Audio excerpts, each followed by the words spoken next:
El campo colombiano siempre ha sido un espejo del tiempo.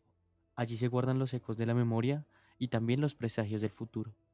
Bajo el sol inmenso de los llanos o entre las montañas del sur, los siguen sembrando, pero lo que brota de la tierra ya no es siempre el fruto de generaciones de selección natural. Hoy, en muchos casos, lo que germina son semillas diseñadas en laboratorios, semillas que cargan dentro de sí la huella de otra especie. Los organismos transgénicos no corresponden a ficciones, sino a productos concretos de la biotecnología moderna. Se trata de seres vivos cuyo material genético ha sido modificado mediante la inserción de secuencias de ADN exógeno procedentes de otra especie, como bacterias, virus, plantas o animales. El objetivo principal de estas modificaciones es conferir características agronómicas de interés, entre las que destacan la resistencia a las plagas y enfermedades, la tolerancia a condiciones abióticas adversas como sequías o suelos salinos, y el incremento de la eficiencia productiva dentro de los campos. En términos generales, constituyen una estrategia de ingeniería genética orientada a optimizar la adaptación y el rendimiento de los organismos, más allá de las capacidades establecidas por la selección natural o métodos de mejoramiento tradicional, como la selección artificial. Nuestro país entró en el uso comercial de cultivos transgénicos hace aproximadamente 2 décadas. El Instituto Colombiano Agropecuario ICA aprobó el algodón transgénico BT-IRR en 2002 y desde 2007 a 2008. También autorizó varios eventos de maíz transgénico como BT-RR y apilados. Actualmente los cultivos transgénicos han escalado de forma sustancial. En 2023, Colombia sembró 154.677 hectáreas de cultivos transgénicos, siendo el maíz el más predominante con 142.711 hectáreas, lo que representa un 36% del total de la sembrada de maíz en el país. El maíz transgénico además generó más del 50% de la producción de granos de maíz total, que fue de 1.605.220 toneladas ese año. Los departamentos con mayor adopción de estas semillas de maíz incluyen Meta con 61.338 hectáreas, seguido de Tolima con 25.588 hectáreas y posteriormente con Córdoba de 26.521 hectáreas. El algodón transgénico también ha tenido presencia comercial estable desde 2002, con al menos 8 variedades aprobadas. En años recientes también ha demostrado la recuperación frente a su declive en 2021. Creció un 55% frente al año anterior. Pero con estos avances también vienen tres grandes tensiones en las comunidades rurales. Muchos campesinos en Córdoba, Tolima, el Meta, el Valle del Cauca y la Costa Caribe reconocen que las nuevas semillas transgénicas les han permitido mayores rendimientos, mejor manejo de plagas y reducción en uso de agroquímicos. Al mismo tiempo sienten que se pierde autonomía sobre la semilla. Las semillas genéticamente modificadas no se reproducen nada tradicionalmente, o tienen restricciones técnicas o contractuales, y dependen de las empresas que las patentan o las importan. También existe preocupación sobre la biodiversidad local y las variedades criollas del maíz, que pueden verse contaminadas genéticamente por la cercanía con las plantaciones genéticamente modificadas. ¿Cómo se crea un transgénico? Bueno, primero se identifica el gen de interés, aquel que confiere resistencia o mejora un rasgo. Luego se clona, se modifica y se inserta en un organismo elegido. La célula se multiplica, se regenera y así nace un nuevo ser vivo, portador de un código ajeno. En Colombia este proceso ha estado limitado sobre todo a plantas, pero en el mundo ya existen animales, como las gallinas diseñadas para resistir la gripe aviar. Algunos proyectos incluso buscan usar animales como fábricas vivas de medicamentos. Cada avance científico nos acerca a un futuro impensable.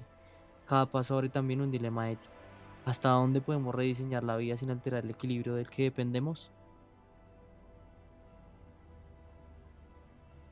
En Colombia, los transgénicos no son un asunto exclusivo de científicos y agricultores, también son tema de leyes, de políticas públicas y disputas sobre quién tiene el derecho de decidir el futuro de la semilla. El punto de partida es internacional. En el año 2000 se firmó el Protocolo de Cartagena sobre seguridad de biotecnología. Este tratado se estableció un principio esencial. Cuando exista la posibilidad de un daño grave o irreversible, la falta de certeza científica no debe ser excusa para posponer medidas de protección. Es lo que conocemos como el principio de precaución. Colombia adoptó ese protocolo mediante la Ley 740 de 2002. Desde entonces nuestro marco legal obliga a que todo organismo genéticamente modificado que quiera sembrarse, importarse o consumirse pase por todos los filtros de bioseguridad. El decreto 4525-2005 definió las competencias. El ICA se encarga de autorizar las pruebas de campo y regular las semillas para uso agrícola y pecuario. El Ministerio de Ambiente evalúa los riesgos ambientales. El INVIMA regula la inocuidad de los alimentos derivados de semillas genéticamente modificadas. Y los comités técnicos nacionales, conformados por expertos, asesoran las decisiones más delicadas. Sobre el papel, el sistema es robusto. Cada liberación de un transgénico debe ser evaluada caso por caso. Cada autorización acompañada de análisis de riesgo. Incluso existe regulación sobre el etiquetado. aunque en la práctica muchos consumidores aún no saben si lo que comen contiene organismos modificados o no. Sin embargo, en la realidad del campo colombiano la distancia entre la norma y su cumplimiento es evidente. El caso del algodón BT, Tolima lo demostró. Semillas introducidas bajo promesas de éxito sin un acompañamiento técnico suficiente, terminaron generando deudas, suelos deteriorados y abandono campesino. ¿Faltó regulación o faltó voluntad para hacer cumplir la norma? Las comunidades indígenas lo han entendido de otra manera. Para ellos el principio de precaución no es solo una norma escrita, es parte de su cosmovisión. Sembrar una semilla transgénica en sus territorios no es un simple acto agrícola, es una ruptura de armonía de la naturaleza. Por eso han rechazado los experimentos como introducción de peces modificados en sus ríos, defendiendo no solo su cultura, sino la integridad de sus ecosistemas. Las empresas, por su parte, sostienen que la legislación colombiana ya es suficientemente exigente, que los costos de investigación y de aprobación son tan altos que garantizan la seguridad de cada producto. Sin embargo, para muchas organizaciones sociales, estos mismos costos impiden la investigación independiente y favorecen la dependencia de multinacionales que monopolizan las semillas. El debate jurídico y ético se centra en una tensión. El Estado debe garantizar la seguridad alimentaria y cumplir compromisos internacionales. Las empresas que buscan recuperar sus millonarias inversiones y las comunidades campesinas e indígenas que exigen soberanía sobre sus semillas y territorios deben y reclaman la libertad para investigar sin presiones económicas ni políticas sobre las semillas genéticamente modificadas. En medio de todo ello, el principio de precaución se convierte en un faro, pero un faro no basta, si quienes deben guiar el rumbo navegan en mares de intereses contrapuestos. Colombia se encuentra así en una encrucijada. La legislación exige, los protocolos están escritos, pero el verdadero desafío no es normativo, es político y cultural. ¿A quién debe escuchar el país cuando se decide sobre el futuro de sus semillas? ¿A los laboratorios, a los mercados o a las comunidades que han custodiado la vida de la tierra por generaciones? El zootecnista colombiano se enfrenta a un paradigma que nunca antes había sido tan complejo. Su papel ya no se limita a optimizar la alimentación o la mejora genética de los animales, sino a decidir qué camino tomará el país en medio de una transformación global de la producción de alimentos. Los organismos transgénicos, con toda su promesa y todo su riesgo, lo colocan en una posición única, la de mediador entre la biotecnología del laboratorio y la realidad del campo colombiano. En un país donde convive la agroindustria de gran escala y los sistemas de campesinos de subsistencia, cada decisión profesional tiene un eco social, económico y ambiental que trascienden el ámbito técnico. El zootecnista ya no es solo un profesional de la producción animal, es inevitablemente un actor político de la soberanía alimentaria. Las oportunidades son innegables. Forrajes transgénicos con mayor digestibilidad podrían revolucionar la eficiencia de sistemas productivos que hoy desperdician recursos. Animales diseñados para resistir enfermedades reducirían pérdidas millonarias y mejorarían la seguridad alimentaria. Incluso es posible pensar en carne o leche con propiedades nutricionales superiores, diseñadas específicamente para combatir la desnutrición que aún golpea a millones de colombianos. Estas herramientas abren puertas a un futuro en que la producción animal no solo responde a las necesidades del mercado, sino también a problemas estructurales en salud pública. En este escenario, el zootecnista sería la pieza clave para llevar la biotecnología desde la teoría hasta el plato de cada ciudadano. Pero al mismo tiempo los riesgos no pueden ignorarse. La dependencia de insumos importados y patentados amenaza con debilitar la autonomía del productor colombiano. Los costos elevados de esas tecnologías pueden excluir a pequeños campesinos y concentrar aún más el poder en las manos de la agroindustria. Los impactos sobre la biodiversidad de salud animal todavía no tienen respuestas definitivas, y la experiencia del algodón BT en el Tolima es un recordatorio doloroso de lo que ocurre cuando una innovación no se adapta a la realidad social y ambiental del territorio. El zootecnista, si acepta estas tecnologías sin una mirada crítica, corre el riesgo de convertirse en un simple aplicador de modelos ajenos, desligado de la riqueza cultural y natural que lo rodea. El desafío entonces es encontrar un equilibrio. El zootecnista no debe rechazar la ciencia ni entregarse ciegamente a ella, sino aprender a integrarla con la tradición campesina, con los saberes indígenas, con las necesidades concretas de cada región del país.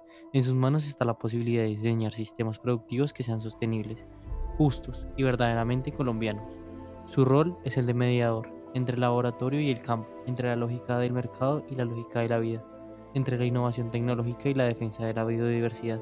En esta mediación se define no solo la dirección de la zootecnia, sino también rumbo de nuestra cultura y nuestra seguridad alimentaria.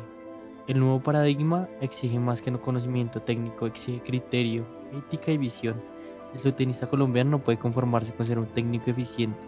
Está llamado a ser un líder que desea con responsabilidad qué ciencia aplicar, cómo aplicarla y para quién aplicarla.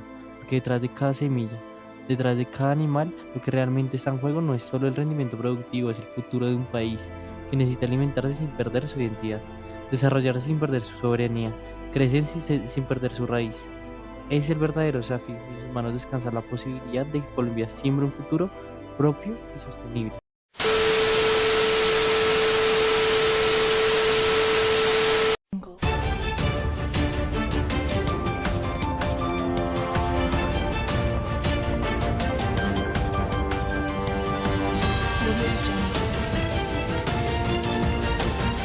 Ya. Muy buenas noches, bienvenidos a Noticias Colombia.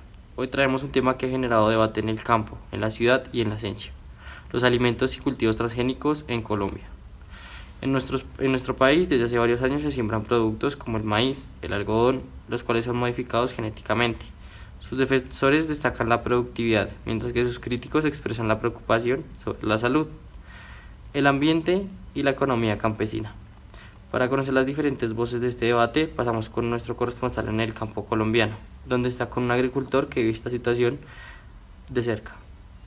Gracias, estudio. Nos encontramos en el campo colombiano, donde los transgénicos han llegado a cambiar la forma de sembrar. Aquí está don Ramón, agricultor de maíz. Don Ramón, ¿cómo se ha visto afectado por los productos transgénicos? Pues mire, joven, para serle sincero, eso del maíz transgénico a uno lo deja pensativo. Por otro lado, rinde más y aguanta plagas. Y eso ayuda cuando la cosecha está dura. Pero por otro lado, uno queda amarrado a las semillas que vende la empresa.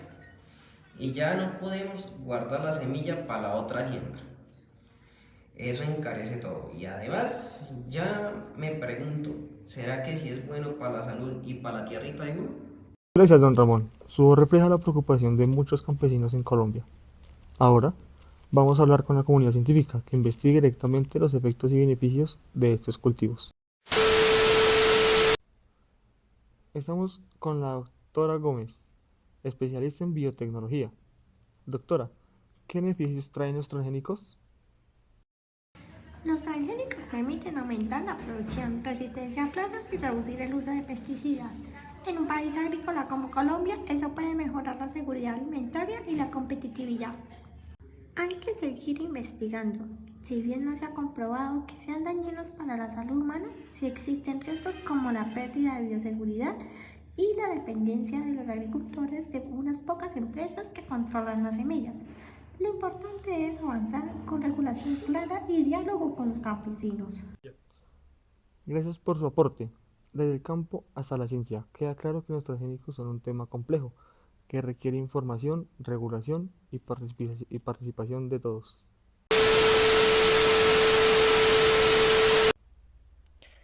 El futuro de la comida en Colombia no solo se cultiva en la tierra, también se cultiva en el debate, en la participación ciudadana y en la defensa de nuestro derecho a decidir qué sembramos y qué comemos.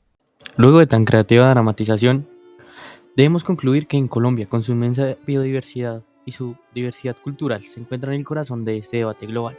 Aquí se han sembrado transgénicos con promesas de productividad y eficiencia, pero también con resultados dolorosos que dejaron huellas en comunidades campesinas. Aquí coexisten visiones opuestas, la del científico que ve la gran genética en una oportunidad de progreso y la del campesino que teme la pérdida de su autonomía, la del indígena que entiende la semilla como un ser sagrado y la del consumidor que rara vez sabe lo que pone en su mesa, y la de las empresas que defienden sus creaciones como soluciones inevitables para un planeta en crisis.